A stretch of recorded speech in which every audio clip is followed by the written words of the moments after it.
매일 만나 말씀 큐티. 오늘은 창세기 47장 27절에서 48장 7절 말씀으로 정말 축복해주고 싶은 사람 요셉이라는 제목으로 함께 말씀을 나누고자 합니다. 우리가 인생을 살아가다 보면 참 존경스러운 사람이 있습니다. 야곱이 볼 때 아들 요셉이 그런 사람이었던 것 같습니다.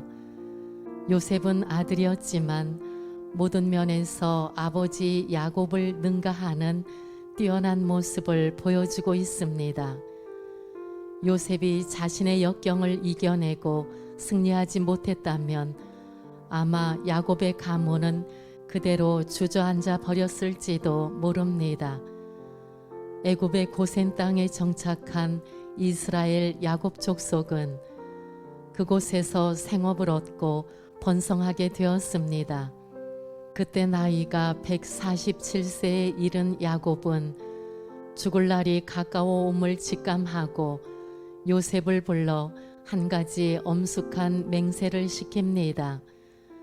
그것은 자신이 죽거든 애굽이 아니라 조상들의 묘지인 가나안 막벨라 굴에 장사해 달라는 것이었습니다.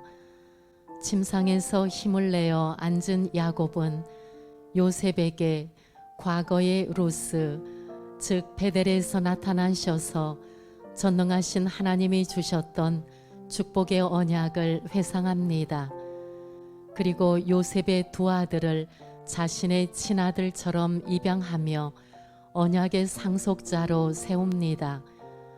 마지막으로 그는 애굽으로 오던 길에 먼저 세상을 떠난 가나안 땅의 요셉의 어머니 라헬을 추억합니다. 정말 축복해주고 싶은 사람 요셉. 첫째, 서로 사랑할 때 번영이 일어나게 된다.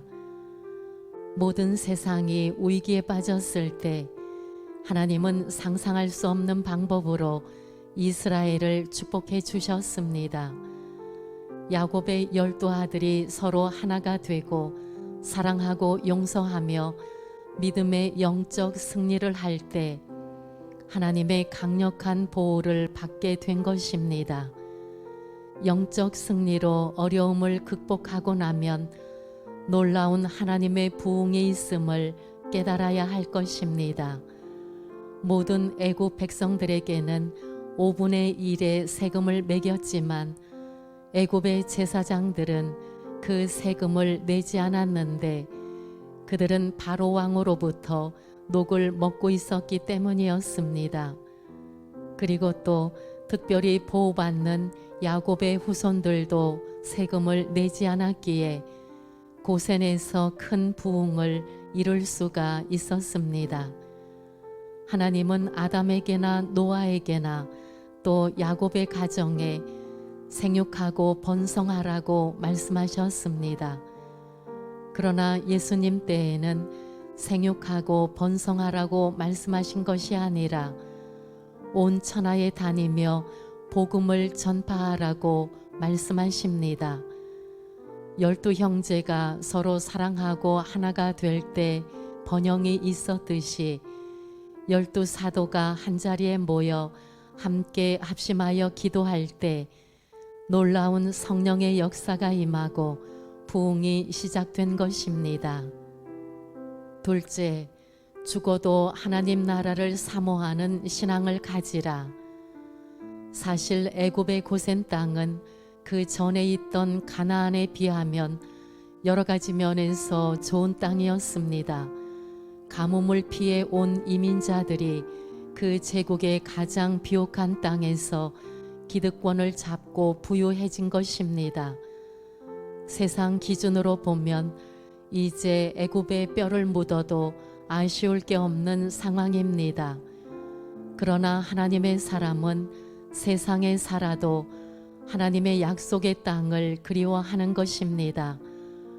아무리 좋은 환경에 있어도 야곱은 하나님께서 과거에 베푸신 베델의 하나님의 은혜를 기억하면서 다시 한번 침상에서 일어날 영적 새 힘을 얻고 있습니다. 야곱은 요셉을 불러 맹세하게 하며 자신을 애굽에 장사하지 말고 가나안에 장사하게 해줄 것을 강력하게 요청하였습니다. 그리고 그 맹세를 받고 난 후 하나님께 감사 기도를 드립니다. 요셉 또한 훗날 숨을 거두면서 자신의 뼈를 애굽에서 메어 나갈 것을 부탁합니다. 야곱은 자신의 시신이 매장될 자리를 지정함으로써 후손들에게 영적인 이정표를 세워주고 있습니다. 너희의 눈은 이 화려한 애굽이 아니라 저 척박해 보이나 하나님의 약속이 있는 가나안을 향해야 한다. 진정한 교육은 천국을 사모하는 삶을 가르쳐 주는 것입니다. 우리는 후손들에게 바로 하나님 나라, 천국을 사모하고 가르쳐 주는 그런 삶을 보여주는 교육을 할 수 있어야 합니다. 이 세상이 아무리 잘 되고 천국 같아도 결국 우리가 바라보아야 할 천국은 바로 영원한 하늘나라요, 하나님 나라인 것입니다. 셋째, 충성하는 승리자에겐 갑절의 축복을 주신다. 라헬은 야곱과 결혼한 후 평생 아들을 낳고 싶어 했습니다. 야곱은 요셉에게 어머니 라헬에 관한 이야기를 들려주었습니다. 라헬이 묻힌 곳은 화려한 애굽이 아니라 가나안 땅 에브랏 길가임을 상기시켜 주면서 요셉의 두 아들 에브라임과 므낫세가 가야 할 곳이 바로 가나안 땅임을 상기시켜 준 것입니다. 레아의 아들들은 수가 많았고 드센 사람들이었습니다. 야곱은 깊은 생각 가운데 요셉의 두 아들을 야곱의 아들들로 입적시키게 되었습니다. 항상 약한 자들을 걱정하는 것이 부모입니다. 예수님은 충성하는 종에게 그 달란트를 배나 맡기시는 비유를 통해 승리자들이 가져야 할 축복에 대하여 말씀하고 계십니다. 야곱이 요셉의 두 아들을 야곱의 아들로 입적시켜 주므로 에브라임과 므낫세는 한 세대 늦게 출발하였지만 야곱의 축복대로 야곱의 아들들에게 밀리지 않는 지파로 세워지게 된 것입니다. 성경은 믿음의 사람들이 마지막까지 승리의 사람이 되어야 할 것을 강조하고 있습니다. 요한계시록 2장과 3장에는 각각 상황과 시대와 환경이 다른 7 교회들에게 꼭 승리자가 될 것을 강조하고 있습니다. 승리할 때 자신도 살고 모든 교회도 살고 그리고 교회를 통해 모든 사람들도 살아날 수 있는 것입니다. 우리는 각자의 위치에서 승리하는 자들이 되어야 합니다. 예수님을 닮아가게 될 때 축복하는 사람, 축복받는 승리자가 될 수 있는 것입니다.